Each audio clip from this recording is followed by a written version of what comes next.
pessoal, tudo bem? Professor Paiva de volta com mais uma aula sobre segurança da informação. Dessa vez nós gostaríamos de falar sobre padrões, a necessidade de padronizar, definir caminhos na questão da segurança da informação. E aí você pode estar se perguntando, mas para que padronizar? Por que é que eu posso querer padronizar? Bem, a padronização é uma necessidade até de sobrevivência da indústria. Né? Então você, por exemplo, vai lançar um novo equipamento, você vai lançar da sua cabeça, esse equipamento precisa coexistir, conviver, trabalhar conjuntamente com outras máquinas que já existem, que já estão no mercado, que tem milhões delas por aí funcionando. Então a necessidade de padronizar e evoluir tem a ver com a necessidade de subsistir, né, de se manter no mercado. Então é muito importante que instituições se organizem para dar o norte, para dar uma diretriz, para que quem vai lançar um produto possa saber como fazer, de que forma fazer, né, como vai interagir com outras máquinas e outros produtos diferentes. Então nós temos algumas instituições que trabalham nisso. Nós vamos citar 5 aqui, tem muito mais, mas o que eu considero ser as mais importantes. Então o NIST, National Institute of Standard and Technology, a ISOC, Internet Society, a ITUT, International Telecommunication Union, a ISO, talvez seja a mais famosa dela, International Standard Organization, o padrão OSI, e a IETF, Internet Engineer Task Force, que publica as RFCs, que a gente vai ver em outro vídeo, por exemplo, falando a questão de informações, padronização, documentação de protocolos, por exemplo.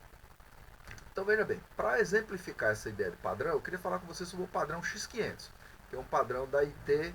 O que é que esse padrão faz aí? Ele institui a questão do serviço de diretório. O que é um serviço de diretório?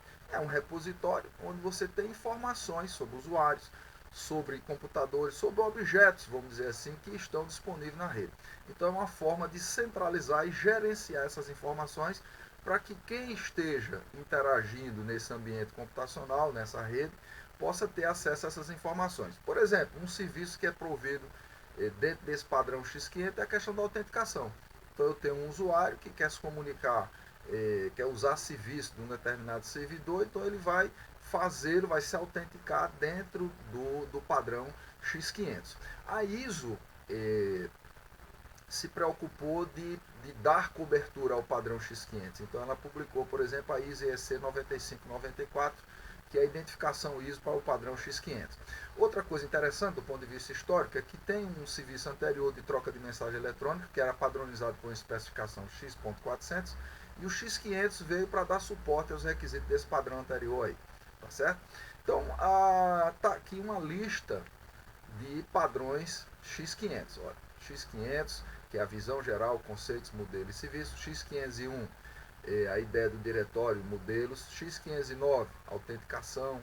X512, definição de serviço, e por aí vai. Então você tem aqui uma série de, vamos dizer assim, padrões que estão dentro desse padrão maior que é o X500 e que visam padronizar, instituir, organizar a visão do serviço de diretório. Então isso você pode aprofundar aqui na Wikipedia nesse endereço. Está aqui, por exemplo, informações sobre o padrão. Né? Então nesse outro endereço aqui, o LDAP Wiki, que é o LDAP, é um protocolo de autenticação, de acesso a serviço de diretório, por exemplo. Então o LDAP implementa essa questão aí e ele é compatível com o padrão X500, né? Especificamente o X501, que você já viu aqui, ó, que trata, por exemplo, a questão do modelo. Então, esses documentos, essa padronização, ajuda a indústria a crescer e a ter uma diretriz de lançamento e coexistência de produtos. Conteúdo. Como são os pacotes que transitam, né, no padrão X500? Está aqui, ó, você tem esses campos aqui, a versão do protocolo, do padrão aqui, o número serial, o algoritmo de assinatura, qual foi a autoridade certificadora que emitiu esse certificado, o período de validade, o nome X500 do proprietário, o algoritmo de identificação na chave pública, a chave pública propriamente, o identificador, quem foi que emitiu, o proprietário dessa chave, um campo de extensão e uma assinatura digital da autoridade certificadora. Então você tem esse padrão aí que todo mundo que quiser aderir vai ter que usar esse modelo de implementação aí para poder trocar mensagem dentro do padrão X500. Agora eu queria mostrar para você aqui uma implementação de um diretório que é compatível com o X500, que é o AD, ou Active Directory, do Windows Server, certo? Então vamos colocar uma lupa aqui e ver mais detalhes sobre esse diretório aí do Windows Server. Então veja bem, hoje ele está disponível nas versões Windows Server 2022, 2019, 16 e 12. A partir da versão 2008 R2 já foi descontinuado. Então o que é o AD, ou Active Directory? É o serviço de diretório disponibilizado em uma rede Windows Server, tá certo? Surgiu a partir de 2000, né, e proporciona a estrutura e as funções para organizar, administrar e controlar o acesso aos recursos de rede, tá certo? Vamos ver mais detalhe aqui, ó. O serviço de diretório Active Directory, que é o ADDS, que vem de Domain Service, fornece métodos para armazenar dados de diretório e disponibilizar esses dados para usuários e administrador de rede.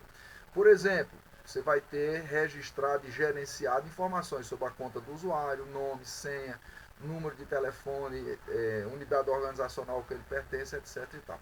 Isso aqui foi extraído aqui, ó, do site da Microsoft. Você pode acessar por esse link aqui para aprofundar mais essa ideia aí.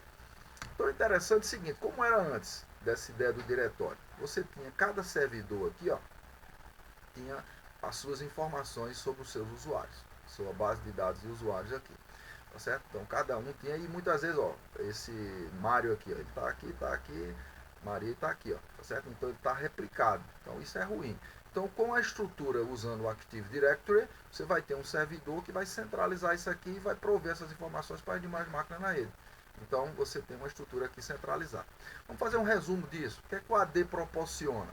Uma estrutura de autenticação centralizada, está aqui, ó, tá certo? Então, essas informações vão estar aqui, ele vai validar esse usuário e permitir que ele possa fazer autenticação na rede. Você vai ter um nível de segurança controlado, controlando o que é que pode acessar, quais são as permissões, a que grupo pertence, etc. Tal. Você vai ter uma capacidade de evolução e de integração, né? Então isso vai permitir que você se adeque às mudanças da empresa, tal, isso fica flexível. Interoperabilidade com outros diretórios, então aqui você tem, por exemplo, uma máquina Linux que usa um Kerberos e queira usar LDAP e tal, ele permite, porque é compatível, porque todos estão dentro do padrão X500. Enxergar a empresa como ela é, fazer as adaptações e tal, e administrar esse ambiente de rede de forma centralizada. Então o administrador, o gestor aí dessa rede, que controla o servidor de ADDS, ele vai gerenciar isso aí e vai poder administrar esse ambiente aí de forma inteligente. Então vamos ver aqui, ó. Eu tenho aqui uma empresa que tem uma estrutura organizacional, eu vou montar uma estrutura aqui de sites aqui, tá certo? Vou montar uma árvore aqui, ó, tá certo? De domínios, tá certo? E aí eu vou tentar representar, reproduzir isso aqui. Então quem é que vai gerenciar isso aqui? O servidor AD, tá certo? O Active Directory vai gerenciar isso aqui. Então para cada domínio eu vou detalhar informações. Então eu vou ter uma unidade organizacional. Esse U aqui quer dizer unidade organizacional. O que é que vai fazer aqui? Ó? Eu vou definir computadores, usuários, grupo de usuário, etc. e tal. E esse gerenciamento está aqui. Ó. Então, por exemplo, a hora em que o usuário pode trabalhar, eles podem entrar de tal hora, os dias da semana, a questão, a máquina que ele pode imprimir, o acesso a um banco de dados, etc. Tudo isso é definido por essa estrutura aqui. Ó. Então, você reproduz o ambiente empresarial, tá certo? Dentro dos servidores ou do servidor ADDS aqui, e monta o seu diagrama que na prática vai estar estruturado dessa forma aqui. Então veja, nós temos hoje o AD do Windows Server evoluiu para o AD do Azure, né, que é o ambiente de cloud da Microsoft. E aí a gente percebe, eu fiz questão de colocar essas comparações aqui, e a gente percebe aqui desse lado é o AD do ponto de vista do gerenciamento de usuários. E aqui é o Azure AD do ponto de vista dos usuários. Você vê que tem mais coisa, que é mais flexível, que é mais inteligente. Então isso também do site da Microsoft para você ver. Gerenciamento de grupos, então é uma coisa interessante de você analisar e checar, tá bom? Então eu espero que você tenha gostado, tenha curtido. Se inscreva no canal, curta aí o vídeo, manda para um amigo que queira estudar esse tema, ajuda o nosso projeto a avançar, valeu? Um grande abraço e até a próxima.